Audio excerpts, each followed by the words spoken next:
Hey, good afternoon, everybody. Welcome to the fifth session of Talo's summer webinar series.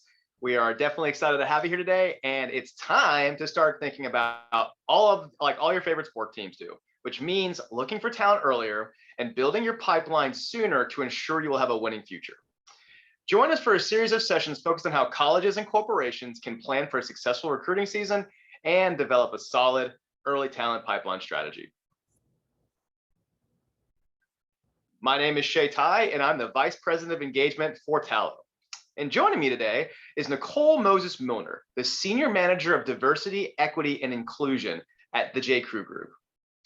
Nicole began her talent acquisition career in the digital and coding space, working with tech brands like GE and Siemens. But she's also a fashion girl at heart, which makes tons of sense, and we'll get into that later. And this love of fashion led her to trade in her tech focus and anchor her human resource career to her long-held passion of apparel and retail. Throughout her 14 years in talent acquisition, Nicole has led recruiting strategies for over 200 stores across a myriad of brands, and has hired, trained, and mentored, which is the most important part in my opinion, some of the industry's brightest talents. And also, this is not a shameless plug, I promise. This was just a coincidence. This is in fact a J.Crew shirt. So thank you personally, Nicole, from me. All right. Our goal today is to engage, interact, and most importantly, learn from Nicole. We've got 20 minutes, and I have no doubt it's going to fly by quickly. So if you have any questions for Nicole, we encourage you to use the Q&A box so she can answer your questions live. So don't hold back. Let's hear those questions. All right, let's welcome Nicole to the conversation. It's an honor to have you here today with us, Nicole. Wonderful. Thank you, Shay. I'm really excited to be here, and I appreciate you all so much for having me today. Oh, the pleasure's on our side of the table. So we appreciate taking the time today, and let's dive right in. First question for you, Nicole. Can you just share a bit more about yourself and how you discovered J.Crew? I know we talked a little bit about kind of your formal background and things like that, but you know, what do you like personally, and really, how do you stumble across J.Crew? That's the first question we'd like to ask you. Yeah, I'm happy to share a little bit about that. You know, it's an interesting story. I love J.Crew. I was familiar with the brand prior to ever working for them, of course. As you mentioned, I'm a fashion girl, so I definitely love to, which this might be a little bit of a lost art, walk the mall, something that was very popular decades ago. There you go. I remember that. Right, that was absolutely a thing at one point in time. And so doing that, I love the brand. It fit my aesthetic, my style, definitely just sort of love that classic Americana look. And it's interesting, my career, as you mentioned, took me in several different directions. And one day I got a phone call from J.Crew. And I was like, this is incredible. I love J.Crew. Of course, I want to have that conversation. And it was just really exciting opportunity. Quite a few conversations to get to the finish line, but incredibly exciting. And it's been a little over 10 years that I've actually worked for J.Crew to date. That's awesome. And a bit of a follow-up question there. When you got that call from J.Crew, was it kind of like the networking effect, or did they just kind of call you out of the blue? How did that come to be? So it's a really interesting story, which I was actually surprised by. And interestingly enough, I didn't learn this story until much later. So the recruiter did not tell me that this is ultimately how she came to find me. But one of the recruiters at J.Crew at the time was hiring one of the individuals from Banana Republic, where I was working at the time. And in her line of questioning to this particular manager, she asked who was her favorite recruiter, who was the best person that you've ever worked with, who was the most engaging, like, tell me about who that person is. And she said it was me. And the recruiter asked this question specifically because she knew she was looking to hire a recruiter. So she wanted to figure out sort of, right, who might she not be aware of in the industry, but that really sort of had great connections with building rapport and hiring talent. And of course, when this person mentioned me, she said, I absolutely have to reach out to Nicole. And that is the entire reason why I got the phone call about the opportunity with J.Crew, which is just incredibly astounding, even when I think about it, because I did nothing actively to pursue the organization, but they were made aware of me by talking to someone that I'd hired, you know, probably months or years earlier. Oh, that's really cool. And it just kind of goes to show you, you know, as far as, you know, protecting your personal brand, which, you know, we at Talo, that's really kind of like one of our strong suits, is allowing young talent to be able to kind of like be able to brand themselves and put out the best version of themselves. And when you're doing that digitally and in person, you know, you're going to make impressions. And in this case, it landed you a job at J.Crew. So that was really cool. Yeah, it is really cool. And I think it's important too, because when we talk about networking sort of in a classic sense, I don't think people, to your point, Shay, are really thinking about their personal brand and when and where and how it shows up. And so just by me, sort of by virtue of doing what I would do every single day, really sort of creating that opportunity, but not necessarily doing it in a way that I was thinking about it actively. So it's just incredibly important that as you're showing up every single day, you never know how that one conversation might lead to an opportunity in the future. So true. So true. Well, hey, listen, hey, thanks for sharing that story. And hey, you're in recruiting and TA, so let's talk about that stuff. Let's talk about recruiting, early talent, all that fun stuff. Love So it. next question for you. How important is it for J.Crew to establish and nurture an early talent pipeline? It's a great question. It's incredibly important. And there are a number of reasons sort of why early career and really focusing in this space is critical to the work that we do as an organization today. I think the first is really connected to our values as an organization. I think there's a focus and a pillar for us around education. And that means a lot of different things. This year in particularly, we've been focused around creative arts education. I think going forward, we're sort of making that a bit broader in terms of education all of the way around, in terms of thinking about fostering that next generation of talent. It's important to us that there's diversity, that there's equity there in terms of that process, in terms of how we sort of even identify those individuals. But it's important that we are talking about sort of early career across sort of the span of the J.Crew organization and ecosystem. So you might initially, of course, if we say J.Crew, be thinking about young creatives, and which is great. That's who we're thinking of as well. But we're also thinking about tech geniuses or retail wizards who love the stores organization and helping customers, or even those individuals who really love a business strategy and running an organization and profit and loss and finance. So for us, it's thinking about how do we connect and engage with early career students, college career students as well. And also recognizing that the talent today is really competitive. So there's a lot of fighting and really sort of competing for talent in this space. And so we know also that it's important to start early. If you're waiting to have those conversations until after someone's graduated college, it's probably a little bit late to the game. So we know that a part of that competition is really sort of beginning the dialogue very early on in the process. And I think not in terms of only sort of helping be a part of that journey, but also helping students understand what are opportunities and what are possibilities for them that maybe they themselves are not even thinking of. How can we help inform sort of what those decisions look like in terms of college career and job, because we're sort of showcasing some of what opportunities students may just clearly not have in their line of sight.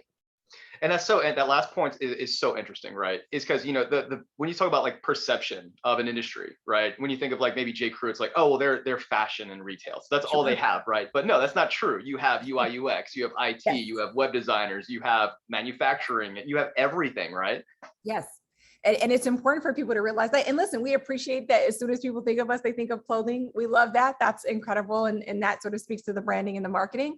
But I think where our opportunity has really been, as we think about sort of being an employer of choice, is really thinking about us as a holistic employer, thinking about, to your point, the UI UX. And the pandemic made that incredibly clear as an organization. We had to close our stores, right? So the business was really maintained by the ability of our company to do two things: a distribution center and everything to do with supply chain, and our website and everything to do with technology. So we, I think, have a real responsibility to think about the ways in which we sort of talk about J.Crew, particularly in the space of supply chain, of digital, of technology, of finance, of business. Incredibly important to running a business today, along with the fashion, of course. Along with the fashion. Gotta have that fashion bug. That definitely helps. Of course. So leading into that, right, we talked about like, J.Crew has tons of different opportunities across all different silos and divisions and all that good stuff. Is there anything right now that J.Crew is looking for specifically, like an interest or a demographic or anything that you're really honing in on top of everything else, but there may be some special TLC going into this? I think there's a couple of things that are critically important. I think building our tech and digital team is really sort of a focus for us right now. And I think that that'll continue to be the case for sure. We're always, of course, looking for new creative talent in that space. And I think, that is something that remains relevant as we think about keeping the brand fresh, thinking about Gen Z specifically and sort of what appeals to them. I think it's important for us to always be on the lookout for talent and really kind of finding that right individual or group of individuals for the organization. So, it's really kind of everything all at once, probably all the time. Gotcha. And with that, are you experiencing, and let's talk early talent, right? In that particular regard, when it comes to engaging early talent, and we're saying maybe we're talking late high school, early college, or maybe in some cases you have some things going on that is tapping into a younger population to kind of build that initial awareness of J.Crew and the things you guys do and the things you all offer. Are you experiencing any specific challenges in your role? And if so, what are you doing to maybe alleviate them or solve them in the shorter or long term? Another great question. As much as I would like to be able to say the answer is no, we are absolutely not experiencing those challenges. We definitely are. And I think for us, because in some instances, people know the brand, but at times we're not as large as maybe some of our other competitors in this space, particularly. So for us, the challenge can be maintaining relationships, right? Building. So we talked about the priority of sort of starting early and having those conversations early. But part of the challenge with that is that you may not be hiring right away that individual. So it's important to build that relationship over time and really kind of help shape those individuals. It can also maybe feel like companies who have very large or robust internship programs or career development opportunities may be able to sort of more quickly fast track those individuals into the organization. So for us, it can feel a little bit tough for us to be able to convert sort of some of these individuals into the organization at a later date. It really just comes down to maintaining relationships and keeping the talent engaged as there's so much happening. And again, as we mentioned, so much competition out there. I could not agree with you more. And you go back to the world of sports recruiting is really figured it out because they've been doing this for decades, right? It's, hey, listen, we found a phenom, but they're a freshman or a sophomore. Don't worry, we're going to keep a tab on him or her. We're going to continue the conversations, maintain that engagement, make them feel valued, and hopefully all the investment in that time and energy to recruit that talent, they will in turn to make the decision to go visit that school or whatever it is, So taking that similar approach, and it looks like J.Crew is kind of adopting that, which is really cool and definitely progressive. And Nicole, there's a question coming in from the audience, and it kind of relates to this, right? This is a really good question. Was it a challenge to get senior leadership to buy in to invest in the early talent pipeline versus only focusing on right now hiring? Do you have any thoughts on that? And if you had an issue, how do you navigate it? So that is actually a really interesting question. And surprisingly for us, the answer is no. And here's why. It was never either or, but yes and. So for us, it wasn't about substituting early career for sort of the immediate hire. It was trying to identify, how do we do both? How do we deliver on what is expected of the business today in terms of what we have to fill right away? But how do we also be forward thinking about the future so that we're not sacrificing that future talent pipeline? And so really for us, it wasn't really difficult to get senior leadership to buy in. But I think part of the reason for that was because we were really clear that we weren't going to sacrifice any of what we needed to prioritize for today, thinking about our longer term goals. Cool. All right. That's wonderful to hear. Music to our ears. Yeah. So Nicole, the next question here is, you touched on, who you're targeting and what J.Crew needs specifically and challenges you're having. We have another question coming in, and it kind of parlays really well into kind of the tips and tricks, right? Like, what are you doing to engage early talent? What are you guys doing? Any tips or tricks that you're doing to currently, in this case, the question is from our one of the attendees is, what are you currently doing to keep the conversation going with talent before they're actually ready? Yep.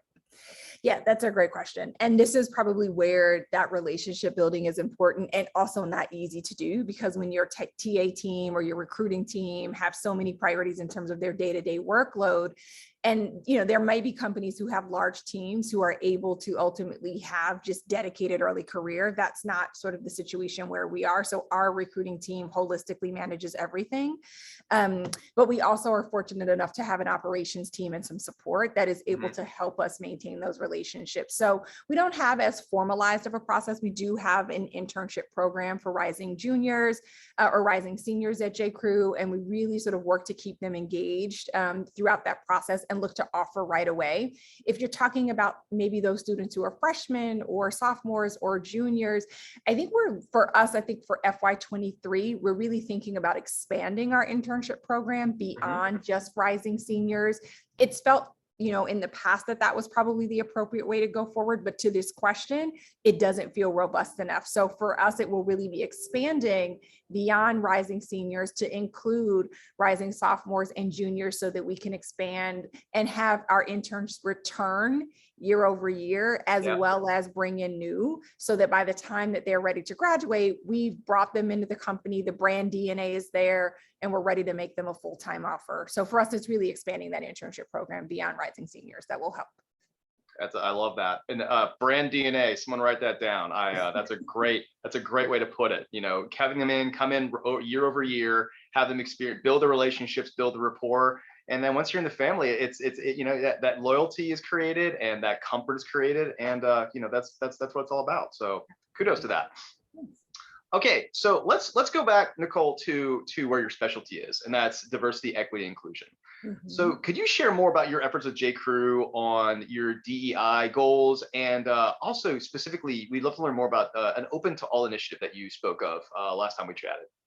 Yeah, there's so many things happening from an inclusion and belonging space at J.Crew, and it's all really good things. So I think, relative to sort of where our focuses are, and certainly if you've heard any DE&I professionals talk at all about the work, there are a couple of spaces where the real priority truly lies. The first is talent acquisition. Companies are 100% digging into who's on their team today and how do they really ensure that they're getting representation of their individual communities, their states, and certainly the country at large. So you'll hear us talk about a lot about thinking about how do we ensure that there's equity in our process so that our teams are really reflective of our communities.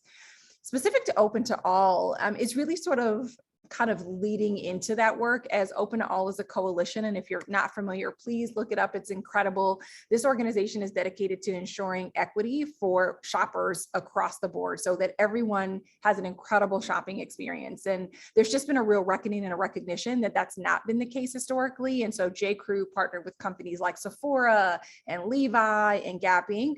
really recognize that there's impact when we act collectively. It's one thing if we're able to work at J.Crew about sort of what the experience is like in J.Crew stores, but how much more powerful is it if we can impact the entire industry to ensure that shoppers everywhere, no matter if you're walking into a Dick's or a Sephora or a Gap or a Bye Bye Baby, that your experience is the same. And so collectively Open to All has really created a wonderful coalition to ensure that we're sort of marching in lockstep with one another to ensure that every shopping experience is equitable for everyone across any retail platform.